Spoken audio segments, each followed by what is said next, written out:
Ole Miss looks like they upgraded at running back this season, and that's a problem for Georgia Southern. We give you the answer key before Saturday's test on why Ole Miss wins.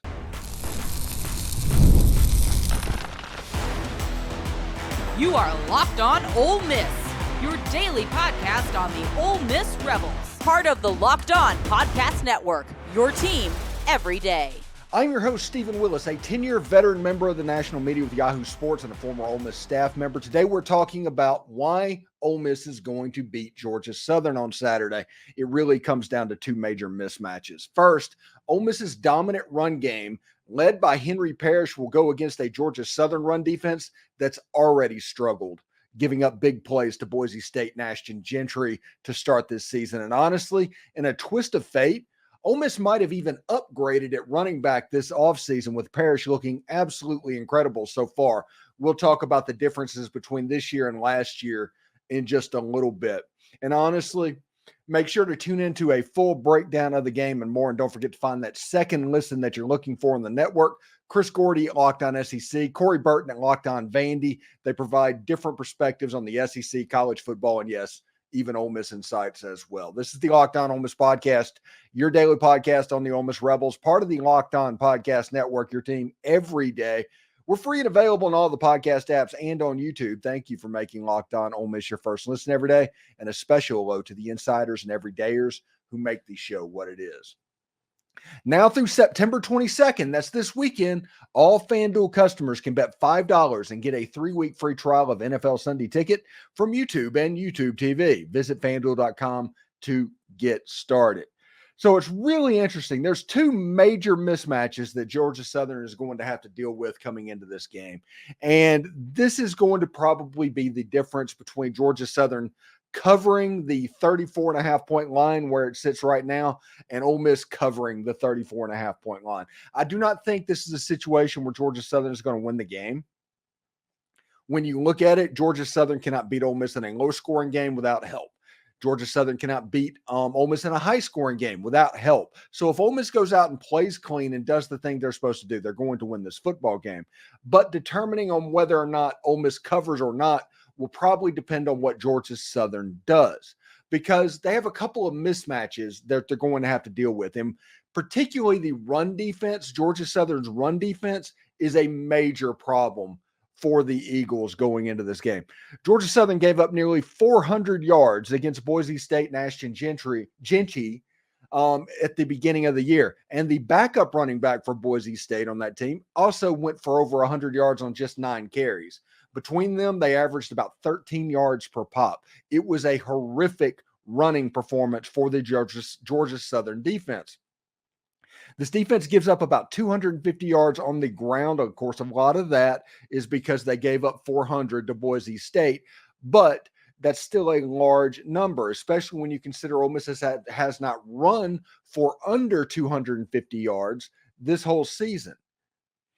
And Henry Parrish has been an unbelievably pleasant surprise. Now, if you're looking for a thumper, if you're looking for that power Quinshon Judkins style running back, you're not going to find it at Ole Miss. But what you might have in Henry Parrish is a more perfect fit for playing running back at Ole Miss. To put that in perspective, a year ago, when Quinshon Judkins was the feature running back, he ran 13 times for 60 yards against Mercer. He ran 18 times for 48 yards against Tulane and 13 times for 37 yards against Georgia Tech. And that Georgia Tech defense is one of the worst run defenses I can ever remember seeing, and almost went over 200 yards in that game. So under 200 yards rushing for an Ole Miss rushing attack that it was pretty consistently around 120, 130, 140 yards in the first 3 games of the season. Again, this isn't a thing about Quinshon Judkins and Henry Parrish. This is about the effectiveness of Ole Miss's running game in 2024. And right now, Henry Parrish is balling. Nearly the same number of carries that Ole Miss had for the feature back a year ago, maybe just one more. He has 354 yards. Now, he ran for about 40 yards, 30 yards in that opener against Furman. Ole Miss did not try to run the ball. They did not have to run the ball, if we're going to be honest about it. But since then, the last 2 weeks, he's gone for over 150 yards in both games. And that is a problem for a Georgia Southern defense that is leaky. Now, there's all conference Sun Belt level players and all conference Sun Belt level defensive linemen that Georgia Southern has on that side of the ball. But the difference and the difficultness they're going to run into is Clay Helton runs a version of the air raid. And that can be problematic on a defense if you include tempo and all of the other stuff going in there. There can be a lot of 3 and outs. There can be a lot of turnovers, sudden change opportunities. So if your defense messes up against the run and is having trouble against the run, you probably need to do what you can to protect those guys. And Georgia Southern is probably working to do that, but I do not know what you're going to do. Because the answer to stopping a run game is to creep a safety into the box, to populate the box to make it difficult to run the football. Teams did that against Ole Miss a year ago in Quinshon Judkins. When he was the focus point of this offense, they would come down to 8 and 9 in the box and just dare Trey Harris and Jaxson Dart to beat them. Quinshon Judkins was the person that was not going to beat them a year ago, and they were very good at stopping him. Quinshon Judkins essentially by the end of the year became a volume running back. He went over 1,000 yards, got over 15 touchdowns, but a lot of times it was on 25 to 35 carries in that range. So this year is a little bit different, and Henry Parrish is being the beneficiary of that at the moment. And that is defenses are scared to death of Juice Wells and Trey Harris and Caden Prieskorn and Jordan Watkins and Caden Lee and what Ole Miss can do in the pass game and how efficiently Jaxson Dart is operating. Jaxson Dart right now is completing 83% of his passes. You add in a walk-on in Matt Jones, who is putting up about 7 yards a carry by himself, going 22 for 165 and 3 touchdowns. You can actually see the problem that Georgia Southern is going to have. This run defense that can be leaky has been proving this season to be leaky, and a defense that also is given about 250 yards up a games through the air has to figure out how to deal with Juice Wells and Trey Harris and those guys. That's obviously going to scare the heck out of this Georgia Southern defense and prevent them from walking that safety up to the line of scrimmage, which is going to make it more easy for Henry Parrish and Matt Jones and Rashad Amos and Ulysses Bentley, whoever's toting the ball, to have some light boxes and some nice running formations to go against. And when you look at the differences on the line of scrimmage, this is the best rushing attack that Georgia Southern is going to see all year. Now, they may not put up the most yards or anything like that, but this is the best, most competent, most talented rushing attack that Ole Miss is going, or Georgia Southern is going to see throughout this whole year. You're going to have a parade of 330 to 340 pound offensive linemen that can move, trying to block guys that might be Sun Belt all conference players, good players, but the gap between the Power 5 and the G5, it's been widening pretty consistently over the last few years. And the secret for these G5 teams to come in and pull an upset over these Power 5 teams are usually a lack of a quarterback. If you're not getting great quarterback play, that's when you can get who you're going against. Whenever there's a flaw in the defense, that's how you can make it available. Ole Miss on defense right now is giving up 3 points a game. So Georgia Southern is going to have to score, but they're going to have to score against the defense that's playing pretty well and looking across the field at an offense that is moving up and down the field at will on people this season. They played as sloppy as you can believe against Wake Forest on Saturday, beat them by 34 points and covered easily, to the point where Wake Forest bought out the game. They bought out the game after looking at the film and seeing what was going on. It's like, we want no part of what they're doing. So they canceled that game, and they picked up Oregon State. And by the way, I just want to say this, for a coach that has 1 foot out the door, according to these Twitter experts and people probably in the comment section right now, that's obviously he's going to run down to Florida. He sure is angry about a game he's going to have to schedule in 2025, that he's not letting that go over multiple days. He's definitely, that's definitely the behavior of somebody that in their mind is going to be somewhere else or is looking for the door. So just keep that in mind, Florida fans, and enjoy this. Thanks for the comments and thanks for the view.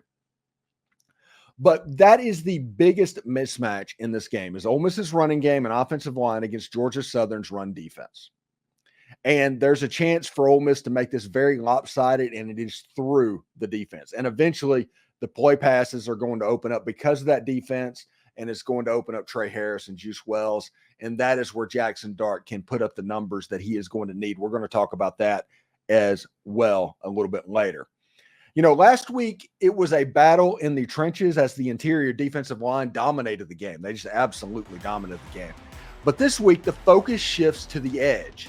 Can the Rebels pass rush make the difference? Find out next on Locked On Ole Miss. Passion, drive, and patience, the formula for winning championships. It's also what keeps your ride or die alive. eBay Motors has everything you need to maintain your vehicle and level it up to peak performance.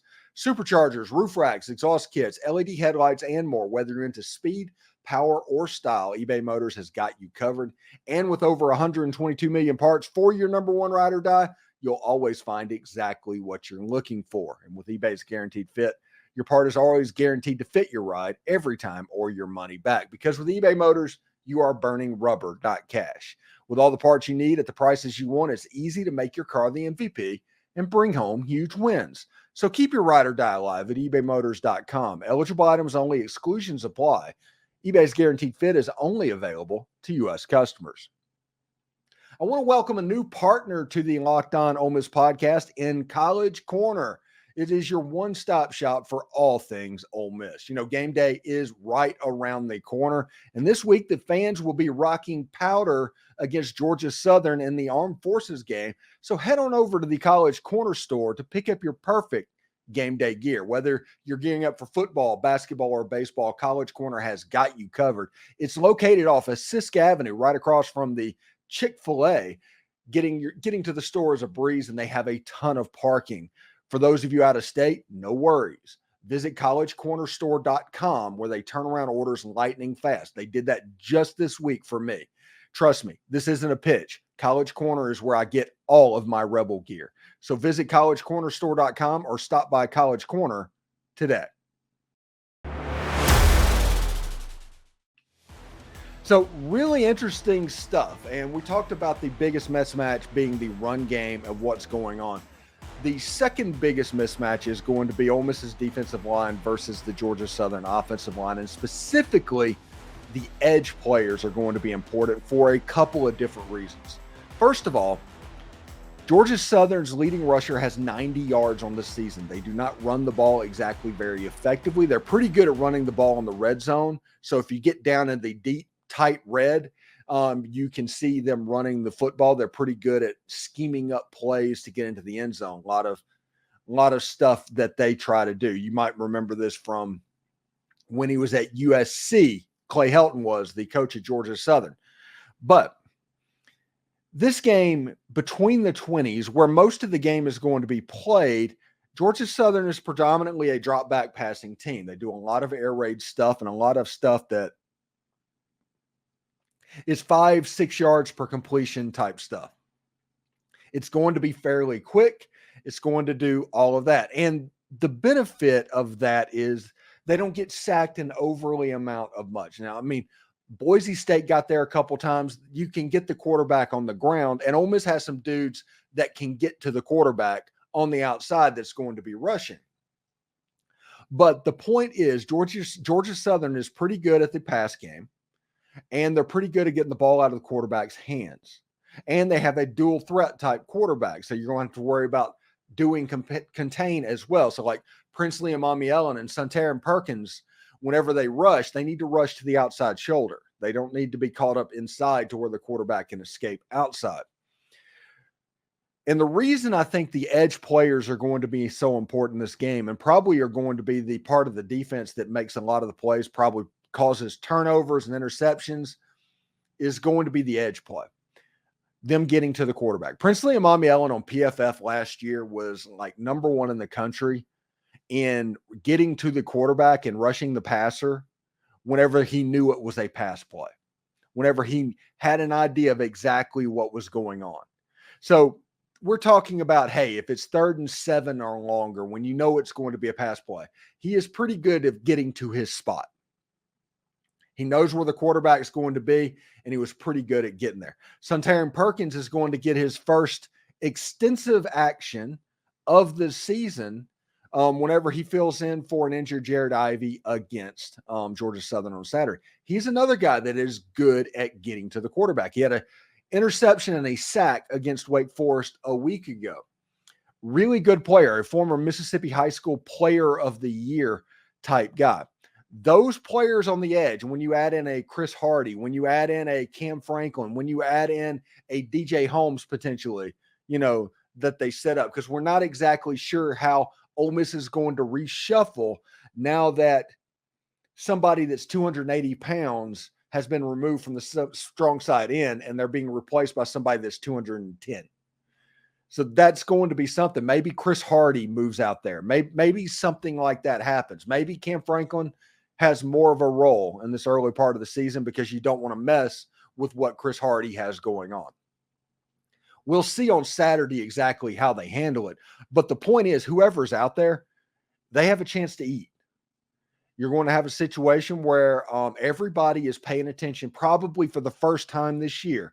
I've talked in the offseason about Walter Nolan demanding a double team. Georgia Southern is going to have to double team Walter Nolan. J.J. Bekeys demanding a double team. Georgia Southern is going to have to double team J.J. Bekeys because he is amongst the team leader in tackles for loss and sacks. He is doing a good job of benefiting from the other double teams that other people are getting. So you have to imagine that Georgia Southern in this game, their offensive line scheme, they're going to work it to where you don't know where the double team is coming from. You don't know if Princely Umanmielen is getting the double or J.J. Bekeys, and they're going to mix it up. And you don't know when you're going to get chipped. You might see a situation to where Princely Umanmielen is being single blocked by a tackle, but a running back is chipping him on his way out of the backfield, something like that. Georgia Southern is going to have to fight against these edge players because of how good the interior defensive line is played. And that is going to be a major key because Ole Miss has a pretty sizable advantage on the offensive line of Georgia Southern. I mean, like I said, I'm not telling anybody anything out of school here. I mean, we're talking about an FBS top 5 program and one of the best defensive lines in the country going up against the G5 program. That offensive line might be very good for that level, but they're going to have to play above their heads against Ole Miss for it to matter. That's just the way it's going to work. And we'll see exactly how that goes. Jaxson Dart has one more shot to pad those stats before SEC play kicks in. Can he keep the momentum rolling? Plus, we're putting the final touches on the Georgia Southern Eagles. Do not miss it on Locked On Ole Miss. Well, we have something a little bit differently to tell you. Now through September 22nd, that's this weekend, all FanDuel customers can bet $5 and get a 3-week free trial of NFL Sunday Ticket from YouTube and YouTube TV. Then, with YouTube TV's base plan, you'll be able to watch every regular season Saturday afternoon or Sunday afternoon out-of-market game. All you need is a Google account and a current form of payment. You can cancel at any time. You can get Ole Miss at 34.5 points favored against Georgia Southern. That line's gone down a little bit. Maybe your fancy is peaked a little bit now that it's under 5 touchdowns. Or Ole Miss to win the national title. It's currently sitting at plus 1,200. That's 12-1. Jaxson Dart's Heisman odds gotten a little bit better as well. He's plus 600. That's 6-1. Whatever your flavor is, you can get it today. Just visit FanDuel.com and download America's #1 sportsbook. This is the last game of the season that is non-conference and a chance for Jaxson Dart to pad his stats when it comes to the Heisman Trophy. I know we're talking about team stuff and team goals that Ole Miss has, but this Heisman Award, Ole Miss is not going to have a Heisman winner. We learned from Eli if they struggle in any non-conference game.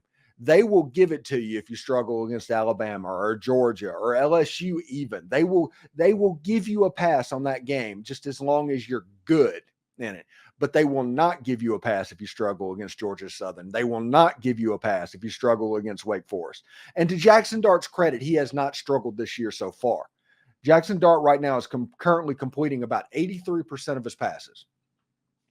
He's 73 for 88, 1,172 yards, 8 touchdowns, and his interception last week against Wake Forest that he just made a mistake on. It was a bad throw. It's something that I guarantee you that he wishes that he could take back.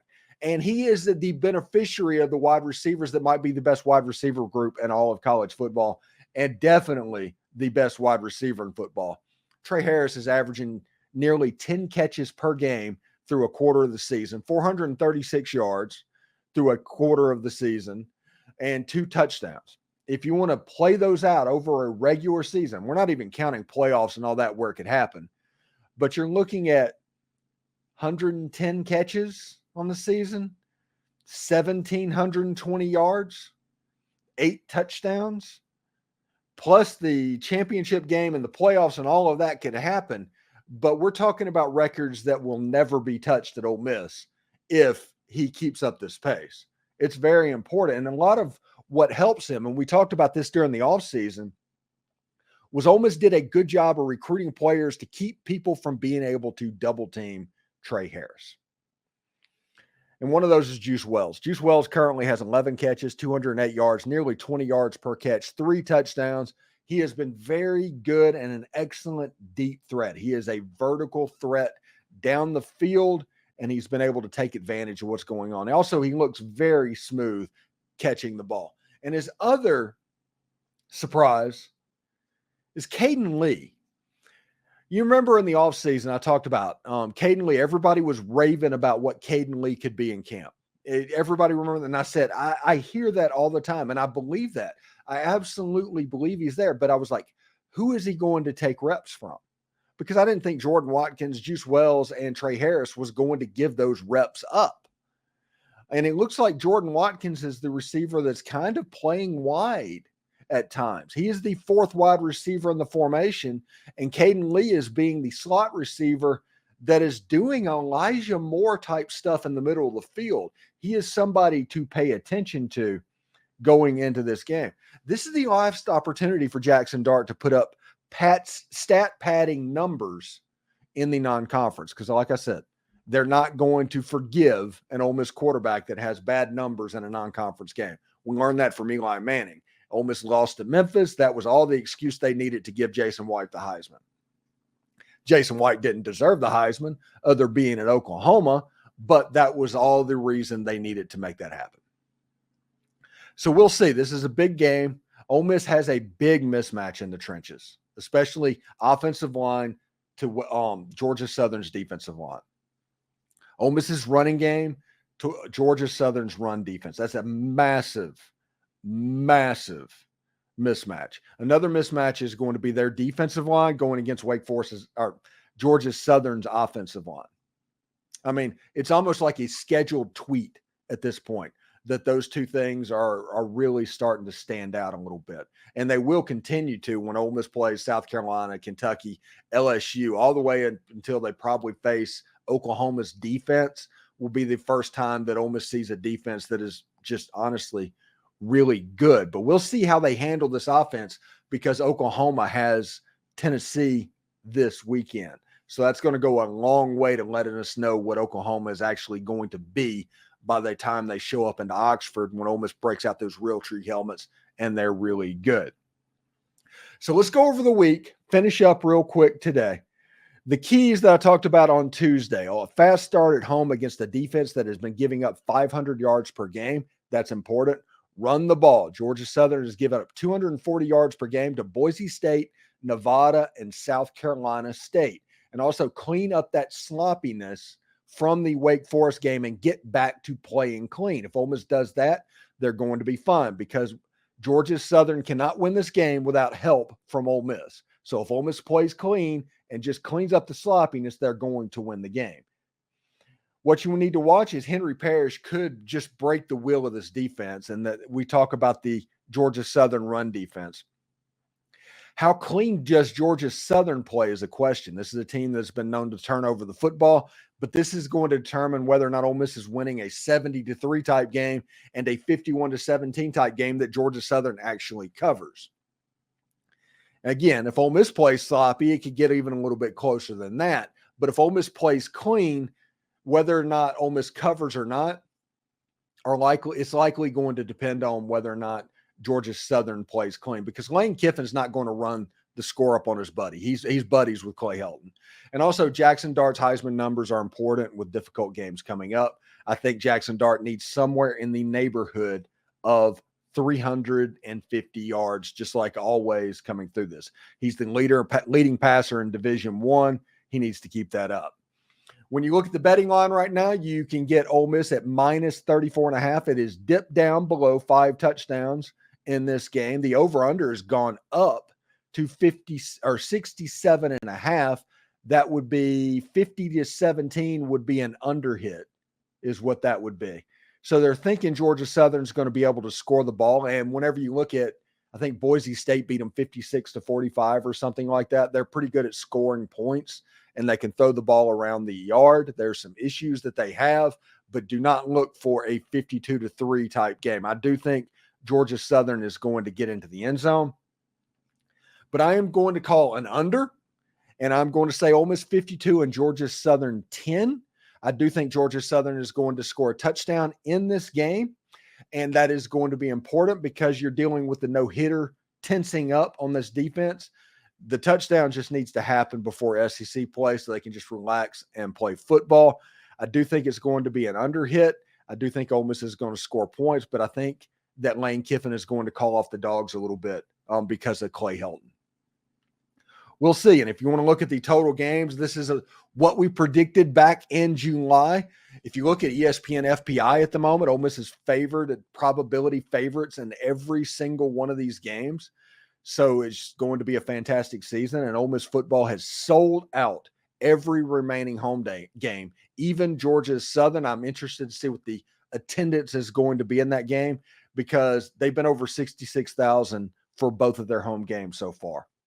Going to be really interesting. I do think Ole Miss is going to win this game, obviously, and that's what it's going to look like. Should be really interesting. Thank you for making Locked On Ole Miss your go-to source for all things Ole Miss sports. We pride ourselves on offering the most comprehensive perspectives, which is why we're the number one Ole Miss sports podcast out there. And thank you very much for that. Your support means the world to us. Thank you for making Locked On Ole Miss your first listen. Now go check out Locked On College Football Podcast. From NIL deals to conference realignment rumors, Spencer McLaughlin gets you ready for an exciting season on the gridiron. You can find a link to Locked On College Football right down below in the description, so you don't even need to search for it. It's part of the Locked On Podcast Network. And also, exciting news, you can now become an Ole Miss Locked On Ole Miss Insider. It's the best and the easiest way to stay up to date on all things Ole Miss sports. It's our texting program that sends you notifications on everything relevant without all the hassle of message boards filled with trolls. Enjoy a 14-day free trial and experience the future of college sports coverage. We're adding new perks constantly, so do not miss out. The link is down in the description. And for those of you watching on YouTube, we're going to send you to Locked On College Sports right now. It's a powder game. Go get to College Corner store to make that happen. Powder is the fan color of the game. Anyway, we'll talk to you tomorrow. Toddy toddy.